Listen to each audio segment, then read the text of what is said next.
ओम शांति। आज हम सुनते हैं 21/8/2025 की मुरली। बाबा कहते, मीठे बच्चे, तुम आसुरी मत पर चलने से डर-बडर हो गए, अब ईश्वरीय मत पर चलो तो सुखधाम चले जाएंगे। प्रश्न में बाबा ने कहा, बच्चों को बाप से कौन सी उम्मीद रखनी है और कौन सी नहीं। उत्तर, बाप से ही उम्मीद रखनी है कि हम बाप द्वारा पवित्र बन अपने घर और घाट यानी राजधानी में जाएं। बाबा कहते हैं, बच्चे, मेरे में यह उम्मीद नहीं रखो कि फलाना बीमार है तो आशीर्वाद मिले। यहाँ कृपा या आशीर्वाद की बात ही नहीं है। मैं तो आया हूँ तुम बच्चों को पतित से पावन बनाने। अब मैं तुमको ऐसे कर्म सिखलाता हूँ जो विकर्म न बने। गीत है, आज नहीं तो कल बिखरेंगे यह बादल। ओम शांति। अब हम सुनते हैं शिव बाबा की मुरली के मुख्य बिंदु। पहला है घर वापसी।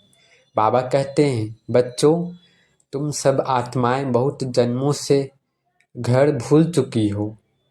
अब मैं आया हूँ तुम्हें घर याद दिलाने और वापिस ले जाने।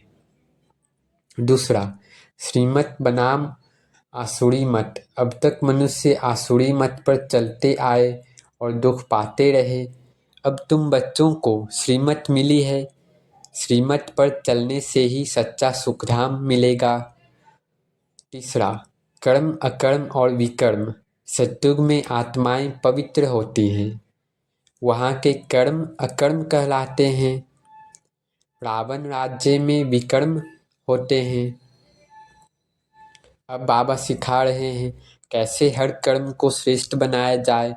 चौथा, भोजन और पवित्रता। बाबा कहते हैं, बच्चे, सच्चा ब्राह्मण वही है जिसका भोजन शुद्ध और जीवन पवित्र हो।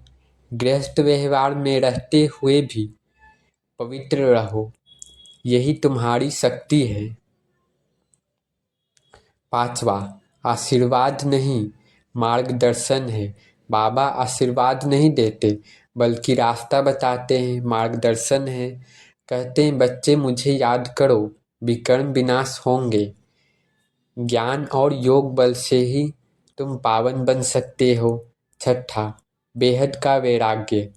यह पुराना रावण राज्य अब कब्रिस्तान बन गया है। अब हमें बेहद का वैराग्य लेकर पवित्र परिस्तान की ओर जाना है। सातवां, राजयोग की शिक्षा। बाबा हमें राजयोग सिखा रहे हैं। यही सच्ची गीता है।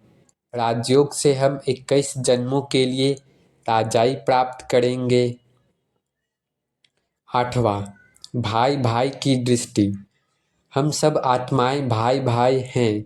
प्रजापिता ब्रह्मा के बच्चे भाई बहन हैं।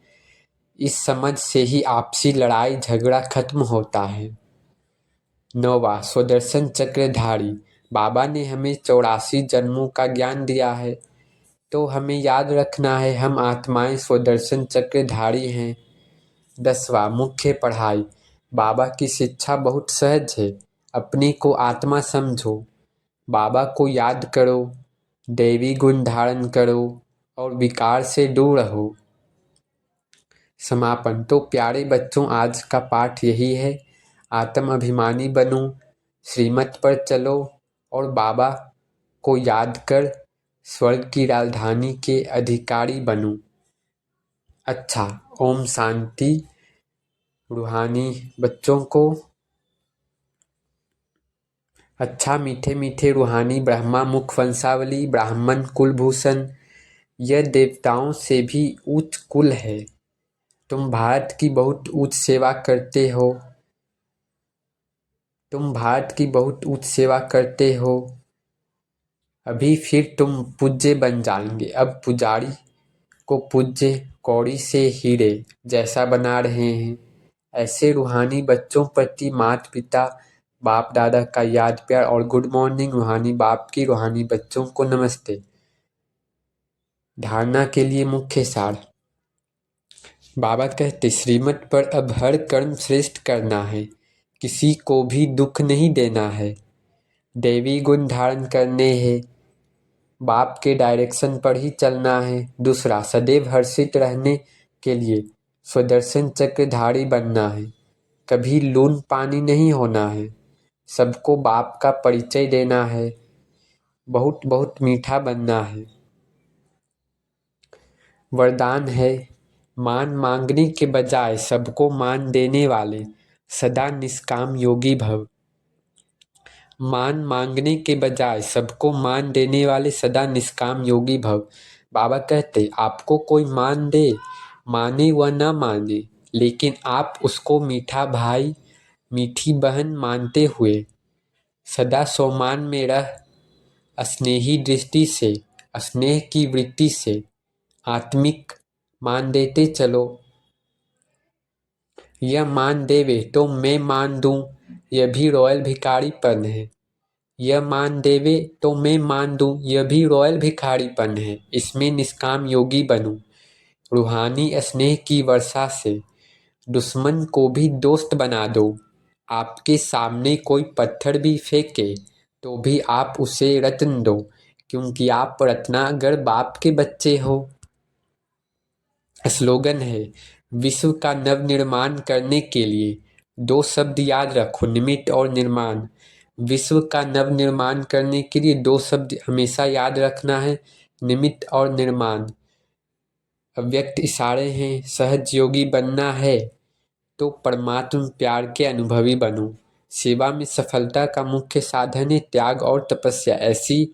ऐसे त्यागी और तपस्वी अर्थात सदा बाप की लगन में लवलीन, प्रेम के सागर में समाये हुए, ज्ञान आनंद सुख शांति के सागर में समाये हुए को ही कहेंगे तपस्वी। ऐसे त्याग तपस्या वाले ही सच्चे सेवाधारी हैं। शांति, ओम शांति, ओम शांति।